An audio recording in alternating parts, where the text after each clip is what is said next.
Hey y'all, this coming Saturday, October 14th, we are having our Oktoberfest event at the shop at 640 James Road in Alpharetta, Georgia.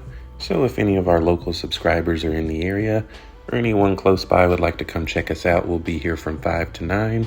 Food and drinks will be provided. Look forward to seeing y'all then. Hey y'all, welcome back to DC Motorworks. I'm Andy. Today here we have a GLC with the 177 engine. Customer wants us to install some performance parts and show you how complicated it is nowadays to add these simple things. Customer wants us to install turbo downpipes and a couple of other things. We pulled the 725 transmission out of this vehicle in order to install the cat downpipes, which was quite a job.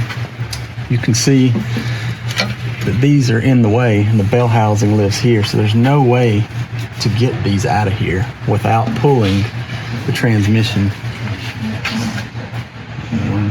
This transmission has the MCT clutch instead of a torque converter. It's splined and it splines into the back of the crankshaft here, or flex plate, and if you don't align it properly, you'll damage the MCT. This also has the same front drive shaft that the universal joints can come apart as all the other 4MATIC vehicles that Mercedes makes. Something to keep an eye on when doing servicing. So when removing a transmission with the MCT, you have to pull it off exactly straight. If you don't, it will disengage the MCT from the transmission and ruin it. So you have to make sure to pull it perfectly straight out so that you don't, cause any binding on the spline shaft there. So we made these alignment dowels, and so they slide straight off. The transmission slides on the dowels to ensure that it comes straight back and doesn't cock at any kind of angle. This is the 177 engine, and they also have the plastic intake manifolds, so this is the plastic intake manifolds that are bolted on the outside of the cylinder head compared to a traditional motor. And they have a plastic seam that's known to pop open under boost, especially when people change tuning and whatnot, add additional boost to it. It can cause the plastic to crack. You have to lower the engine out of the bottom of the vehicle on the subframe in order to change those intake manifolds if they do crack or have any kind of damage or problems. So this engine also has the plastic oil drain that everybody hates.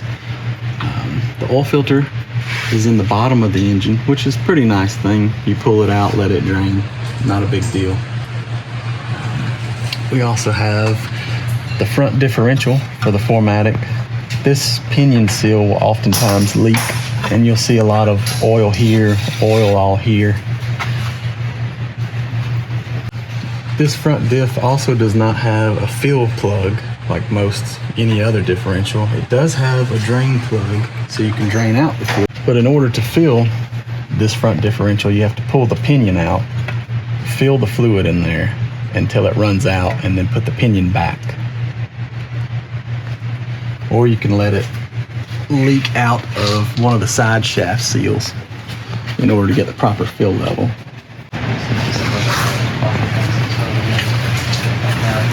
Here. Still not maybe there. This vehicle also has the electric power steering rack. Here's the electric motor here. So Mercedes-Benz states that if you have any kind of accident, damage to the front end of the vehicle, they recommend to replace the front steering rack due to any kind of damage of the steering sensors or anything that could happen. Steering rack alone is over $3,000 just for the part. Then you need coating and installation, quite expensive. Hopefully this gives you an idea of service costs, or if you intend on tuning or modifying these type of vehicles, what you might be involved with, what kind of costs could be involved. If you have any other ideas or comments, please drop a line below. We'd love to hear from you. Thank you all for watching.